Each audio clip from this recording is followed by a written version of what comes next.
April 14th, 2026. There are signs the political game has changed in the United States since Hungarian voters rejected Prime Minister Viktor Orbán's leadership on Sunday, April 12th. His party's loss of control of the government to a supermajority of its opponents undermined the belief that right-wing authoritarianism was an unstoppable force in world politics. Since MAGA Republicans had tied themselves to Orbán and his movement, his loss also weakens their own claims to inevitable victory over those trying to protect democracy. On Sunday night, President Donald J. Trump appeared to melt down on social media. In The Atlantic today, Tom Nichols noted that Trump's emotional state seems to be fraying. This weekend, he attacked Pope Leo XIV, presented himself as Jesus Christ, and then jabbed at his phone until dawn. Nichols notes that after Trump attacked the Pope and portrayed himself as Jesus, he posted an AI version of a Trump Tower on the moon. Sure, Nichols writes, why not? Then Trump posted a meme of how Senators Bernie Sanders, an independent of Vermont, and Chuck Schumer, a Democrat of New York, and former President Joe Biden all look old, unlike Trump, and then posted clips from Newsmax. The postings continued throughout the night. This is not the behavior of a stable, healthy leader, Nichols writes. The American people must not look away. They must pay attention to the president's deterioration and insist that the House and Senate start acting like functioning branches of the government by asking the White House to explain what is happening without insults or evasions before the eyes of the country and the world. Trump has tried to explain away the AI image he posted on social media on Sunday, depicting himself as Jesus, clothed in robes, bathed in radiant light, and apparently healing a man in bed. After an extraordinary outcry over the image from his evangelical Christian followers, he took the image down, telling reporters, "I thought it was me as a doctor," and claiming that only the fake news could suggest the image showed him as Jesus. He added, "I do make people better." With the House back in session today, Representative Jamie Raskin, a Democrat of Maryland, the top-ranking Democrat on the Judiciary Committee, introduced a bill to establish an independent commission to evaluate the president's mental state. The 25th Amendment to the Constitution establishes a process by which either a majority of the cabinet or a majority of a body created by Congress to evaluate the president's fitness can declare that a president is unable to discharge the powers and duties of his office. In a press release, Democrats on the House Judiciary Committee expressed concern about Trump's escalating erratic conduct. The bill has 50 Democratic co-sponsors.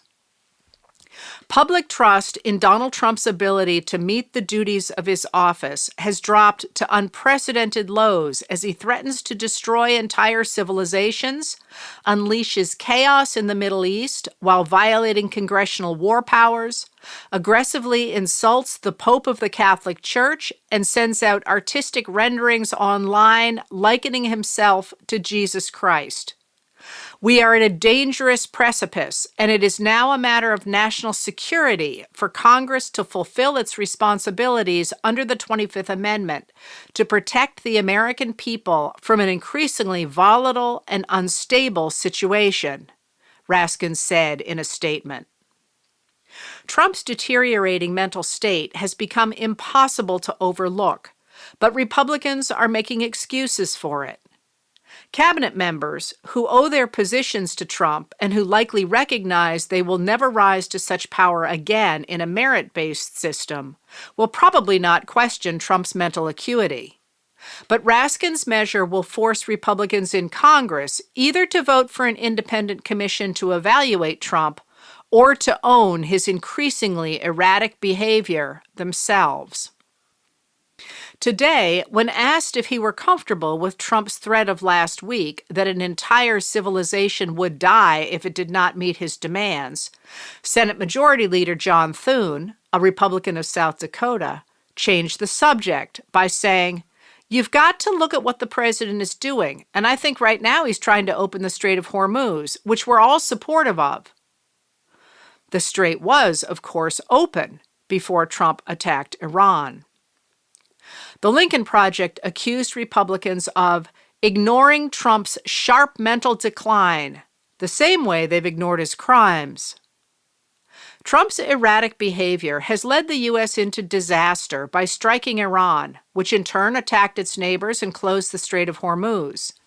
After unsuccessfully bullying other nations to force Iran to reopen the strait to all ships, not just to those of certain nations, Trump last week declared a ceasefire and a framework for an agreement, then suggested the U.S. and Iran would together manage the strait.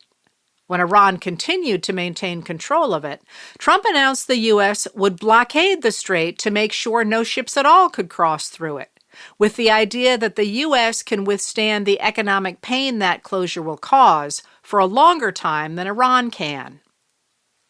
Data released today show that wholesale inflation has risen to 4%, the highest annual rate in 3 years. Today, Marta Pacheco of Euronews reported that the last of the vessels that left the Strait of Hormuz before the U.S. and Israel struck Iran have reached Europe. Analysts expect a new surge in energy prices. In Talking Points memo today, David Kurtz points out that the economic mess in which the U.S. and the world finds itself is entirely Trump's fault. The trade wars, unjustified war in the Middle East, and attacks on U.S. science, universities, and immigration that are throttling economic growth are all a product of Trump's personal choices. As the war enters its 7th week, Minority Leader Chuck Schumer said today that Senate Democrats will repeatedly force votes on war powers resolutions designed to force Trump to get congressional authorization before any further military action in Iran.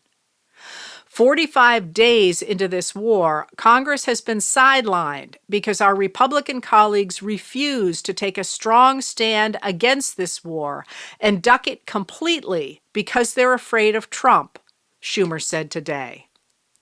Thune and other Republicans countered with the belief that the war won't go on much longer, and they support Trump's actions. Today, former Attorney General Pam Bondi was scheduled to testify under oath before the House Oversight and Reform Committee about the Department of Justice's handling of the release of the Epstein files. The DOJ has released only about half of those files, despite a law requiring it to produce them all no later than December 19th of last year.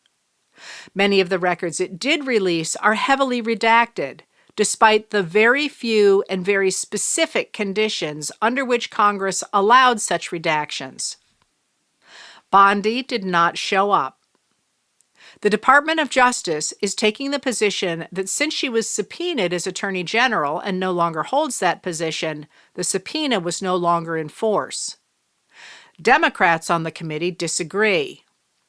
Representative Jasmine Crockett, a Democrat of Texas, who was a public defender before she entered the House, posted, "Pam Bondi refused to show up for today's oversight deposition, defying our lawful subpoena.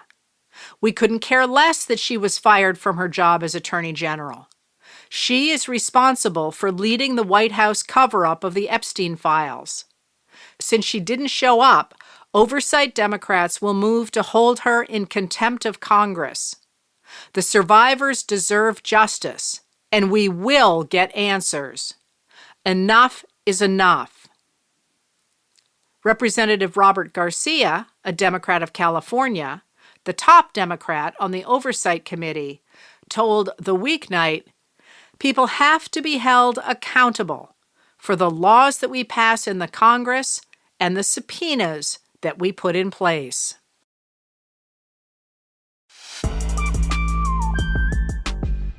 Letters from an American was written and read by Heather Cox Richardson. It was produced at Soundscape Productions, Dedham, Massachusetts. Recorded with music composed by Michael Moss.